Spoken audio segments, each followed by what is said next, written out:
Palesa Kwitshana, I've described Ngambiza ngeguru, a captain of the industry in the clothing, textile and fashion world. Yes, so now I know she's a mother, she's a businesswoman, she's a marketer, she's this, she's that. Yeah. Now we find out from her. Palesa, good morning. Welcome to Gagasi FM. Good morning to the listeners of Gagasi, to Felix, to Kaya. Thank you so much for having me in the studio. I'm most honored. You are most welcome. I like how she's polished and she's articulate. Yeah, I concur. Yeah, well, you concur. So anyway, Palesa, we're so very excited to have you. You are our very first guest. This is the second day of August, and we thought, you know what, you deserve a place on the throne and and unpack you to the world, to the person that's hearing the name Palesa Kwitshana. A person who just recently crept out from under a rock, that doesn't know who Palesa Kwitshana is. Who are you? Where did you grow up? Still was a family. Do you have a family of your own perhaps? Tell us, who is Palesa Kwitshana? Interesting. I've always called myself a fruit basket of this country, of South Africa. My mom is Sotho. My dad is closer, hence Palesa Kwitshana. Wow. From Tsolo. However, granddad was a farmer. So he moved around the country, ended up in Maritzburg with a farm, Ewilofontein. So with his 9 children, they settled. Then my dad, as a young gent, he moved to Durban to find work. And love. Well, let me tell you my mother. My grandmother was a helper, a domestic worker for one of the ladies that worked at King Edward. So when she used to come on school holiday, she loved my mother. She said she's a young bride girl, come do training in nursing. So my mom is at King Edward, she's training as a nurse, and boom, love happens. And we settle in Durban, in Mlazi for that matter. So I've always grew up as Swanesiinle, so Palesa Kwitshana, who are you? And that being said, then I was privileged, not privileged, I wouldn't say that because it's not privileged. I went to then multiracial schools where then Funde Makaladi and Funde Balungini. So then I became everything. We moved to Johannesburg in the 90s. I was there, high school life, then discovered an industry of advertising. I've been a creative soul. So another plight I talk about is the fact that embrace your creative children. Now, so you guys understand where you grew up, everybody wanted to be those kind of profession that were in at that time. Even my own parents did not understand what I do for a living. Funny enough, radio is not my first thing. I actually worked in a station called Voice of Soweto. In the mid-90s, Paul Mnisi, Bondo Ntuli, those icons at that time were then running it before they moved to YFM. Finished AAA School of Advertising. Then I said, okay, so it's time for in-service training. And the lecturer said, okay, as part of your in-service training, you got to go and do residency in an ad agency. We've got agencies all over the country. Where would you like to go? So we've done Joburg, we're fine. My friend, okay, we'll go to Durban. Yeah. Okay, and hence they said, okay, put down your name. We then ended up doing in-service training at the agency called ICO in Kloof. Yes. Because I had family there. And then I was obviously polishing my skills as an advertiser, creative processes, photography, graphic designing, communications, and. Then I moved to an agency called The Flagship in Musgrave Center. They had an account, Yelanga, because we were marketing for Yelanga and doing graphic design for that. And it was still under independent newspapers. So when that deal fell apart, independent newspapers then said, okay, we're going to launch a daily Zulu newspaper. I can see where this is going. And I got headhunted there. I was the first marketing executive of Isolezo. Believe you me. Do you want to play the horn maybe? Maybe the horn? Yeah, let's hit the horn. Thank you. No. Trumpet, not the horn. Trumpet. Oh.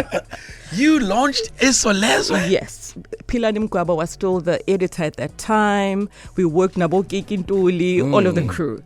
But it's amazing how this thing becomes a chain reaction. So we used to do events with P4 Radio at that time. So we used to do the picnics, we just do the... the tavern tours and all of that. Okay. So Abongumisa Fandesi were there, the whole crew. Then when the transition between P4 to Gagasi FM happened, I went on maternity leave, came back. It so happened management felt maybe we were not the right profile because it was going younger and we're much more jazzy, mature crowd. Then that fell out. Started my own consultancies, Palesa Marketing Communications. I did a few work there. I then moved to... So P4 radio then ended. Then I then moved to local municipality, unguWhoWhoWhere district municipality, as a head of communications. I was comms for MEC. She was still the mayor then, Ubongistole. Actually, he had hunted me there. Bongistole of the SABC? No. She's the MEC now for agriculture. So she was still the mayor at that time. So I've kind of worked in various industries, then moved to finance. Because what then happened, unfortunately, which is applied for me, creative industries seem to have a ceiling of what kind of income you earn. So you always get drawn into corporate, very much against our passion. So you end up finding yourself to be a square in a round hole, because now you've got to be in stilettos, go through the red tape, go through the whole, boardroom, and it's not who you are because the thinking is different. I'm moving from local municipality into Itala. Wait, hang on, stop right there. From AAA School of Advertising, Communication, Marketing, into finance? I was head of marketing, GM for Itala, the retail side of things. What? So what then happened is that as much as you've got the creative flair, but you kind of want to head the campaigns. But the red tape and trying to say people, yes, you do your technocrats and do your number crunching, but you're speaking to a man on the street who knows to understand. So sort of like not dumbed down, but crystallize your language so that it appeals. Correct. That's where the whole thing is. I was at Itala for 3 years, moved to Nedbank. I was heading the marketing for insurance business at that time. Got restructured, report to Joburg. I lived at the airport. You're a mother, it's not working because you're reporting to Joburg. One time you're in Cape Town, the following day in Bloemfontein, it was just, I was tired. And that thing I always tell women, own your truth. If you feel that you're exhausted, because one of the things that we don't talk about corner offices and high position is that you you compromise. I can never take back the time my kids lost when I couldn't do homework with them, when I couldn't go watch soccer, when I couldn't. And they remind me, Mom, when there's a gala, you were not there. I look for you, you're not there. And I can't take that back. Yes, it's good to have a beautiful CV and a business card, but you are giving out your motherhood. I remember my last child. He was a prem, Ululama. And he was in a bottle for 9 days. And boom, came a job. You know when you're driving, we are Maritzburg because the package is good every single day. Because you're still breastfeeding and you're a mother. And that's the stuff that women don't talk about.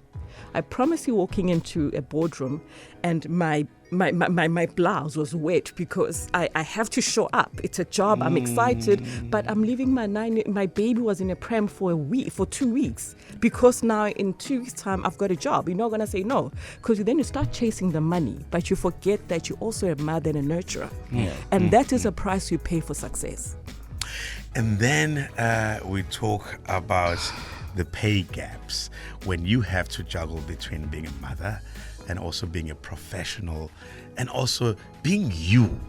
How do you guys do it? Today, Sizuvuma Kombisa with these people actually have superpowers. Today we talk to Palesa Kwitshana. In case you've just joined us, we are celebrating women. We're celebrating the captains of the industry. And not all captains are men. Today, we're talking to a female captain at the helm of a huge industry. And boy, she's making strides. Palesa, please carry on with your story. So now you've just taken a job up in Pietermaritzburg and you have a child that's in ICU, correct? He's young. He's needing my time, but it's a big position. You're thinking, why not? You take that, and obviously emotionally, psychologically, you're not balanced. And we always underestimate. I always say, you know what? A table has got 4 legs. If one leg is not working, it's not going to stand. Throws it off balance. And then when you then talk about, no, but you're married, you got beautiful children, and I'm like, but there's a leg that's not working and it's not happening.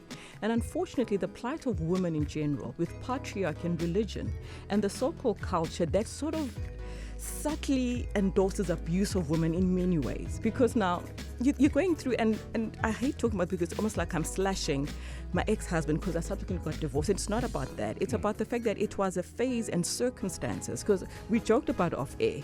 After going through work, kids, homework, making sure dinner, you're tired and there's a deadline and there's pressure and husband is waiting for you too. And you're thinking, dude. But you realize that the resentment that grows, because he's also waiting for his wife, and you're saying, I need your compassion right now that I'm not coping. Who do you tell? How do you talk about it? Because then you go home, and for me, we are all dying inside. Then you ended up, you look in the mirror, you're carrying this weight, you can't go to the gym, you can't do things that feed your soul because there's a certain way in which you're supposed to present and behave yourself. And then before you know it, you don't realize who you are. So then it's the small things that eat away at a bond of a family, of a marriage. I'm not going to talk about career because we're going to have a lot of those, Captain. For me, I'm a holistic view. I talk about the fact that I have got to be fulfilled emotionally, financially, career-wise, so that I then discover the true Palesa who she's supposed to be. And there's a certain way where culture and corporate and church is expecting you to behave because of the same age that you are. Fast forward, things are just derailing because then there's unspoken expectations, there is unspoken tension there is between you and for me, that's what I always say, and I'm not promoting divorce, but I realized after we got divorced that he wasn't such a bad person. We got caught up in the mess. I had to sit back and say, I'm sorry for my part. Because I will never take away the fact that he's a good father and his intentions were well. That's where societal issues come in. So who's teaching our young men, our men, to be compassionate to women that are like Palesas of this world? Wow. Our churches are not telling. It's almost like welcome to Mama Land of Faz. Who's telling you guys how to understand? And for me, the most painful what women go through, you are 35, you've got 3 kids, you've let yourself go, and your man goes find the younger version of you. A Florida Road, spending your money essentially. No. I have to talk about. I just thought I'd put it out there. So I'm the younger version. I would never. And then you contaminate this with culture. Is tembo is normal. Now, fortunately for me, I had a career. So when everything dissolved, I'm like, because you come home one day and there's for sale boards outside your house. And you've been burnt out. Like, I'm going to stay at home so that I can regroup and maybe just make sure the kids are okay. You've got no job, you've got no income. Where do you go? Oh, you gain because he has. Church says begazela. Your aunt, your family says how you expect me to walk into an interview and be the best version of Palesa so they're going to perform when I'm dealing with all of these things? And nobody's willing to talk about it because it's a taboo. Now, I'm saying to you, yes, you talk about women empowerment, but do you understand the cost as women that we have to sacrifice for us to arrive, to show up? Despite all of that, you managed to then found the South African Fashion Institute. Yes. Tell me about that. Okay.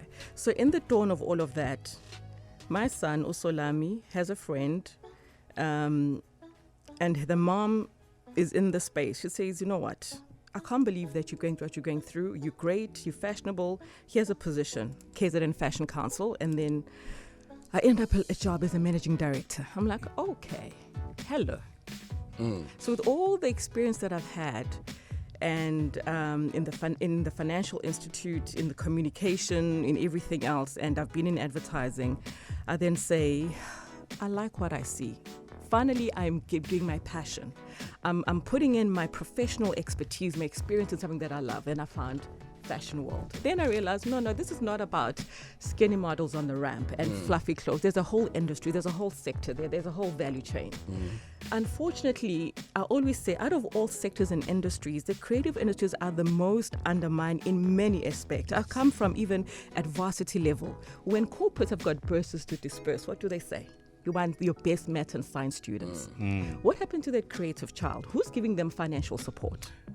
So marginalized. Yes. True. Asikahlangane nje kukhisimusi kumnandi ekhaya and then wenzani? Oh, lona udokotela, lo ummeli, and that child who's a singer. Hayi lo uyayiculela Lo yena- vela acule asimazi wenzani. Bayacule labangani bakhe. Le nto zakhe.